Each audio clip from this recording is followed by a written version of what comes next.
హల్లెలూయా. దేవుడు అబ్రహాం దగ్గరకు వచ్చాడు, అబ్రహాంతో మాట్లాడారు. మనకు తెలుసు ఎన్ని సంవత్సరాల తర్వాత అబ్రహాంకు గర్భఫలం ఇచ్చాడు దేవుడు. 25 సంవత్సరాలు, అంటే 75వ సంవత్సరం దేవుడు అబ్రహాంతో మాట్లాడారు.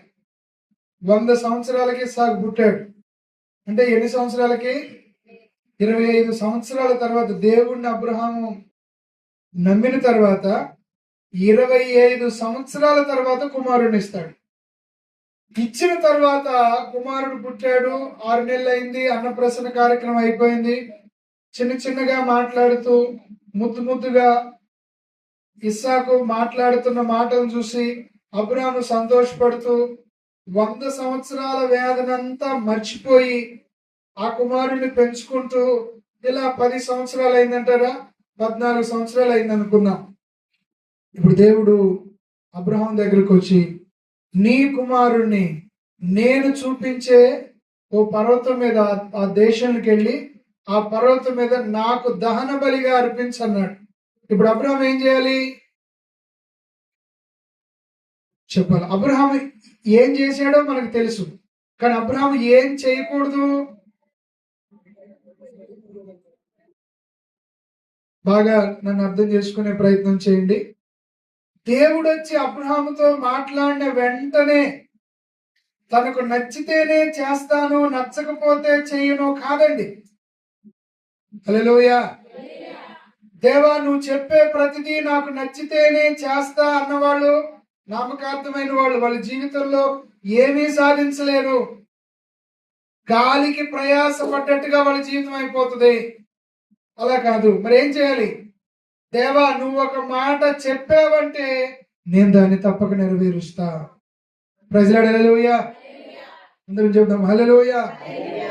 దేవుడు ఒక మాట నీతో మాట్లాడారంటే, దేవుడు ఒక విషయాన్ని నీతో చెప్పారు అని అంటే గుర్తుపెట్టుకోండి, నీతో మాట్లాడేది, నీతో చెప్పేది సర్వశక్తిమంతుడు ఆయన. హల్లెలూయా. భూమి ఆకాశాన్ని, సృష్టిలో సమస్తాన్ని సృష్టించిన వాడు ఆయన. నేనే సర్వశక్తి గల దేవుడైన యెహోవాను, నేను తప్ప వేరొక దేవుడు లేడు అని సెలవిచ్చిన దేవుడు ఆయన.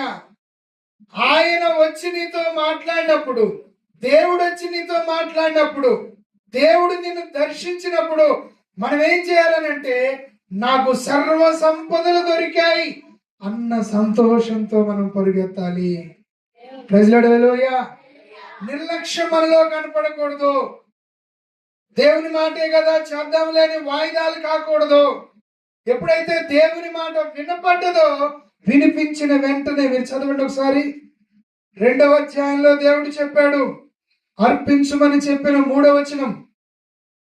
తెల్లవారినప్పుడు అబ్రహాము లేచి తన గాడిదకు గంత కట్టి తన పనివారిలో 2 తన కుమారుడైన ఇస్సాకును వెంట పెట్టుకొని దహన బలి కొరకు కట్టెలు చీర్చి లేచి దేవుడు తనతో చెప్పిన చోటుకు వెళ్ళెను. చప్పట్లు కొట్టి దేవుని స్తోత్రం చెల్లిద్దాం.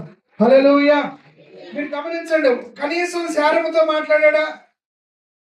కనీసం తనలో తాను ఏమన్నా, ఇదేంటి ప్రభా ఇన్ని సంవత్సరాలు ఎదురు చూస్తే వాగ్దాన కుమారుని ఇచ్చావు, ఇప్పుడు ఇలా అడుగుతున్నావేంటి ప్రభా?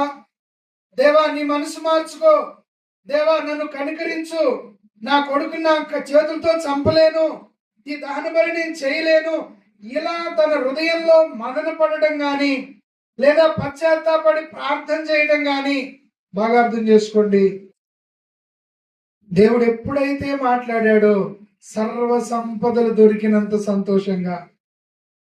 హల్లెలూయా. హల్లెలూయా. కొంతమంది కానుక ఇవ్వడానికి ఎన్నో నొప్పులు బాధలు పడుతుంటారు, కానీ కుమారుని ఇవ్వడానికి ఎంత రెడీ అవుతున్నారు చూడండి.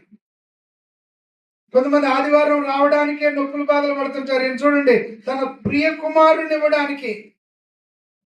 మీకు అర్థమవుతుందా? దేవుని మాట, ఒకవేళ దయ్యం మాట్లాడిందనే భావంలోకి వెళ్ళాడా అప్పుడు? కొంతమంది ఎట్లున్నదంటే తనకు నచ్చిన మాట అల్లా దేవుని మాట. హల్లెలూయా. హల్లెలూయా. నేను చెన్నూరులో ఉన్నప్పుడు మాతో పాటు